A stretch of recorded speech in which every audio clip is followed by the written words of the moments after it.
Hello, petite vidéo à l'arrache que je fais en bord de mer suite à une conscientisation que je viens de faire.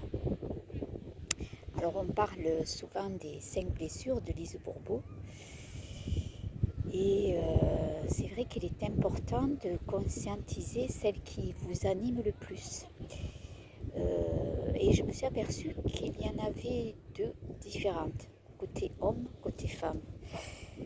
Voilà, donc côté femme, ça a été c'est encore plutôt la blessure d'abandon. Je viens de le conscientiser par rapport à un mail, un SMS plutôt, que je viens d'envoyer à une copine.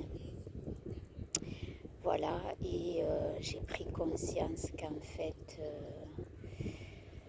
j'avais encore cette blessure d'abandon et que je comptais beaucoup sur l'autre pour m'encourager à faire des choses. Je me reposais beaucoup aussi encore sur la présence de l'autre.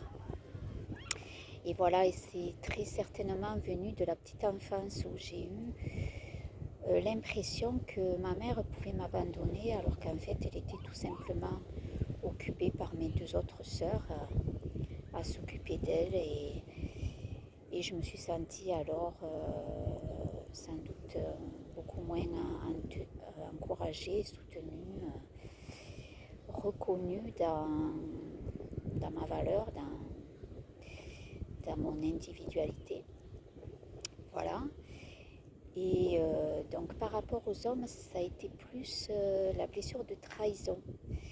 Voilà, je me suis rendu compte que j'étais beaucoup en contrôle sur cette part masculine. Et forcément l'autre le sentait et me faisait comprendre tôt ou tard que c'était lui qui avait par contre le pouvoir de décision, de contrôle.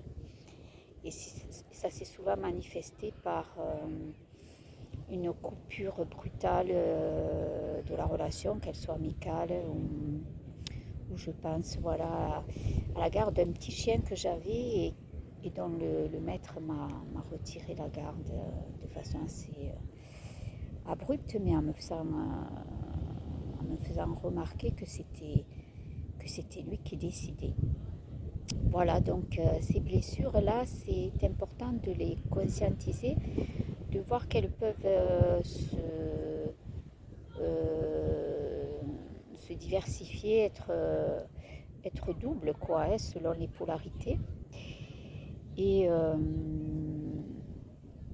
avant de pouvoir en guérir, parce que c'est vrai que le but final, c'est de pouvoir en guérir et pouvoir, je dirais même, se désidentifier d'elle, de voir qu'on est un espace beaucoup plus large, qu'on a dépassé ce stade encore de petit enfant meurtri par la vie, par la vision qu'il a pu avoir à un moment donné